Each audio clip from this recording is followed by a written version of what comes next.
আমার সকল প্রিয় বন্ধুদের পৌষ সংক্রান্তির অনেক অনেক শুভেচ্ছার অনেক অনেক ভালোবাসা জানিয়ে আজকের ব্লগটি শুরু করছি।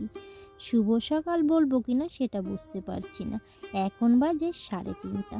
যাই হোক আমার প্রিয় বন্ধুরা, শুভ সকাল।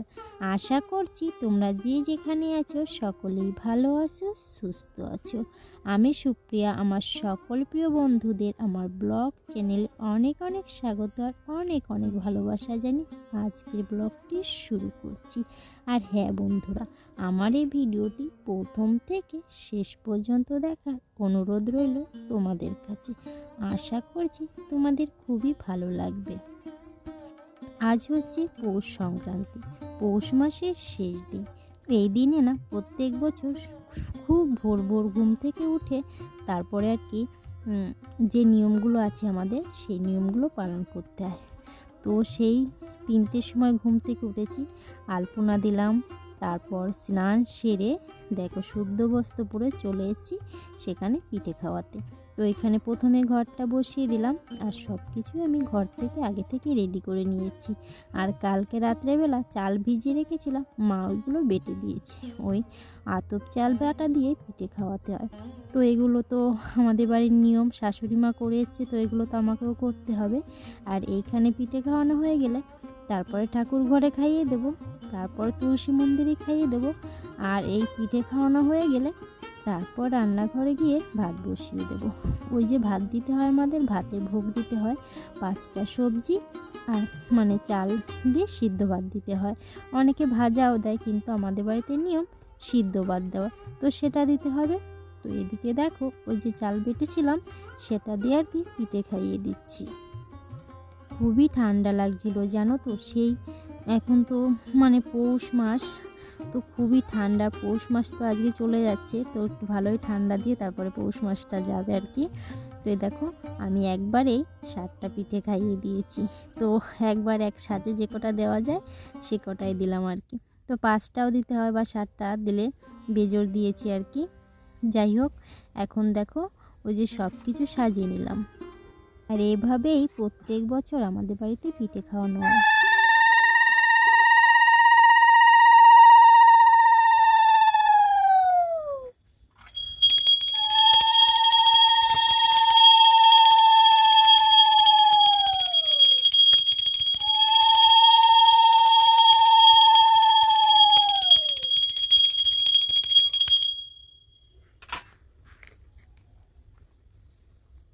উঠোনে তো ঠাকুরকে খাইয়ে দিলাম, এখন যাব আমি ঠাকুর ঘরে।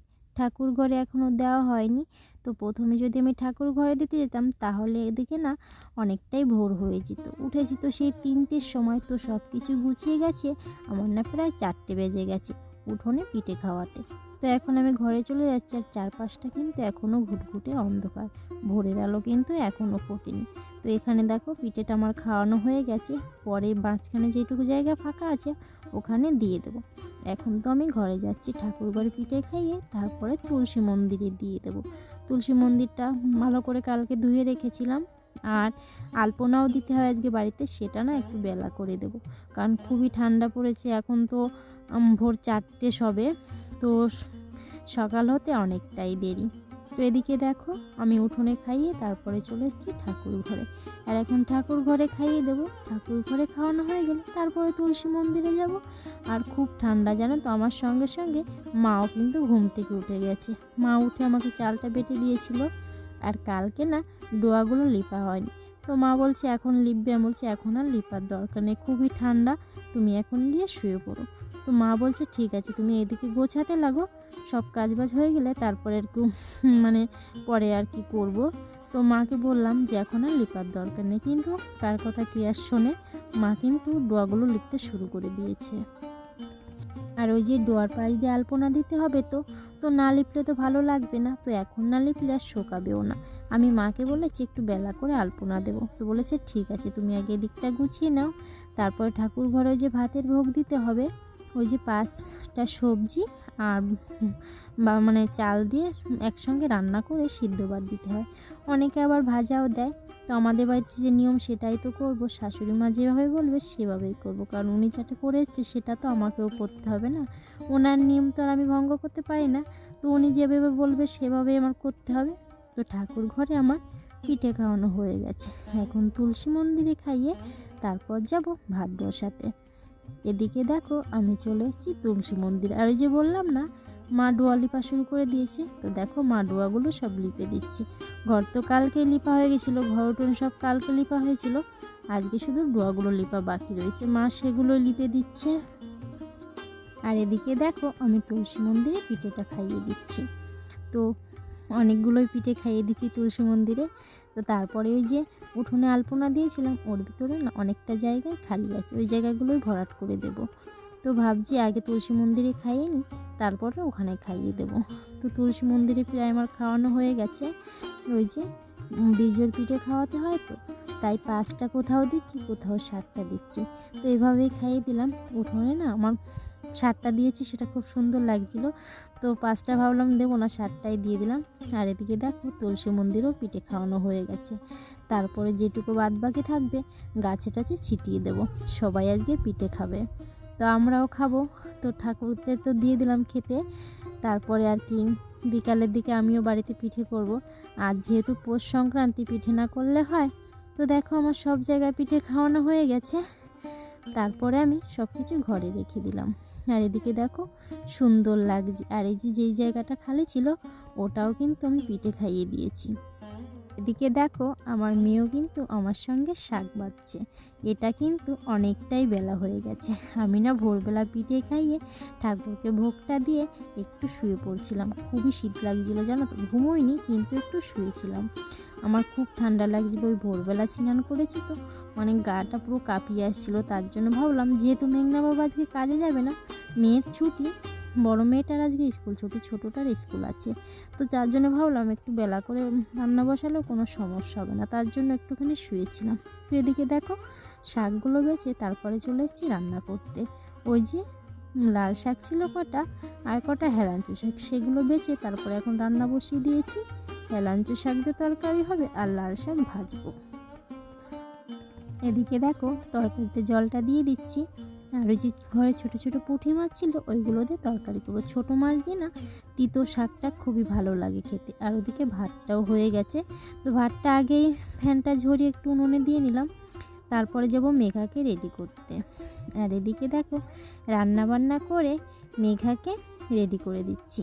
আর মেঘাকে স্কুলে পাঠিয়ে দিয়ে তারপর এর আগে কিন্তু মেঘাকে আমি খাইয়েও দিয়েছি। আর কি কি রান্না করেছি সেগুলো তোমাদের সঙ্গে শেয়ার করা হয়নি। মেঘাকে স্কুলে পাঠিয়ে দেব, তারপরে তোমাদের সেগুলো দেখাবো। আর রান্নাটা তো তোমাদের সঙ্গে শেয়ার করা হয়নি, ওই জন্য বুঝতে পারবে না না শেয়ার করলে। তো কী কী রান্না করেছি আগে মেঘাকে স্কুলে পাঠিয়ে দিই, তারপরে তোমাদেরকে দেখাবো। আর আজকে দিদি যাচ্ছে বোনকে স্কুলে দিতে। যেহেতু মেঘনার আজ স্কুল ছুটি, তার জন্য বলছে মা আমি বোনুকে দিয়ে আসছি। তো দেখো মেঘা তোমাদেরকে টাটা করে দিল, এখন স্কুলের দিকে যাচ্ছে। আর বেশি দূর না, ওই 4-5 মিনিটের মতো লাগবে। আর এদিকে দেখো সকালবেলা রান্না করেছি, এটা হচ্ছে পেঁয়াজকলি ভাজি আর লঙ্কা ভেজেছি ওর সঙ্গে। আর এদিকে দেখো ওই যে লাল শাক, সেই লাল শাকটা ভেজেছি। আর এদিকে হেলাঞ্চো শাকের তরকারি, আর হচ্ছে দুধ। এই দিয়ে আজকে সকালে খাওয়া দাওয়া হবে। তারপর আর কি দুপুরের দিকে পিঠে করব। তো সকালে খাওয়া দাওয়ার পরে থালা বাসনগুলো মাজার পরে এখন দেখো আমি আলপনা দিতে এসেছি। তো আলপনা সকালবেলায় দিতাম, কিন্তু আমার খুবই শীত লাগছিল, তার জন্য একটু বেলা করেই দিচ্ছি। আর আলপনাটা আগে এঁকেছিলাম, সে আঁকাটা তোমাদের সঙ্গে শেয়ার করা হয়নি, এখন শুধু খড়ি মাটি দিচ্ছি। তো ভাবলাম এটা তোমাদের সঙ্গে শেয়ার করি। আর ওদিকে না আমার মেয়েও কিন্তু আলপনা দিচ্ছে। তো এই যে দেখো ওই পাশটায় রান্নাঘরের সামনের দিকে আমার মেয়ে আলপনা দিচ্ছে। আর আলপনাটা না সুন্দর হয়েছে, আমার মেয়ে দিচ্ছে। তো দাঁড়াও তোমাদেরকেও দেখিয়ে দিচ্ছি। এদিকে দেখো এই প্রথমবার আমার মেঘনা আলপনা দিচ্ছে, খুব সুন্দর হয়েছে। তো আমি ওকে বললাম যে খুব সুন্দর হয়েছে, তাও না হাসছে, বলছে মা তুমি যদি আমাকে একটু দেখিয়ে দিতে তাহলে আরও ভালো হতো, যে একা একা করো তাহলে তুমি তাড়াতাড়ি করে শিখে যাবে। তো আলপনা দেওয়া হয়ে গেছে। আর এদিকে দেখো উঠোনের উপর না খুব সুন্দর ফুটেছে আলপনাগুলো, সুন্দর লাগছে। আর একটু রোদ বেরোলে না আরও সুন্দর লাগবে আলপনাগুলো, খুব সুন্দর লাগছে আলপনাটা। আর এটা হচ্ছে সন্ধ্যাবেলা। শুভ সন্ধ্যা আমার প্রিয় বন্ধুরা। এখন দেখো আমি সাজের পিঠা করছি। আর এই তো পরশুদিন দিদিরা এসেছিলো, সেদিন তো ভিজিয়েছিলাম পিঠা, আজ আর ভিজাবো না, কারণ এই শুকনো পিঠে করবো আর কটা তেল পিঠে আর কটা কলা দিয়ে বড়া করব। তো ওই জন্য আর ভিজাবো না আজকে। আর মেয়েরা বলছে আজকে আর ভিজানো পিঠা খাবে না। আজ যেহেতু পৌষ সংক্রান্তি, সব বাড়িতেই পিঠে হচ্ছে, আর আজকে তো পিঠে খাওয়ার নিয়মও আছে, সেজন্য ভাবলাম সবার যখন করছে আমার মেয়েরাও তো খেতে চাইবে, তো তার জন্য আর কি করছি। তো প্রত্যেক বছরই পৌষ সংক্রান্তির দিন আমাদের বাড়িতে পিঠে হয়। আর পৌষ মাসে তো পিঠে খাওয়ার সঠিক সময় না, সব বাড়িতেই পিঠে হয় কম বেশি করে। আর এদিকে দেখো খুব সুন্দর কিন্তু হয়েছে পিঠেগুলো, একটা পিঠেও পড়েনি, খুব সুন্দর ফুলেছে আর উঠেও যাচ্ছে, খুব সুন্দর হয়েছে পিঠেগুলো। ভাবছিলাম প্রথমটা কেমন কি হয়, কিন্তু প্রথমটা খুব সুন্দর হয়েছে, এতটা ভালো আশা করিনি। যাই হোক, প্রথম একবার নামানো হয়ে গেছে, তারপরে এভাবে সব পিঠেগুলো করে নেব। আর তারপরে আর কি তেল পিঠের জন্য গুঁড়িটা গুলে রেখেছি, ওটাও ভেজে নেব। আর কলা দিয়ে কটা বড়া করব।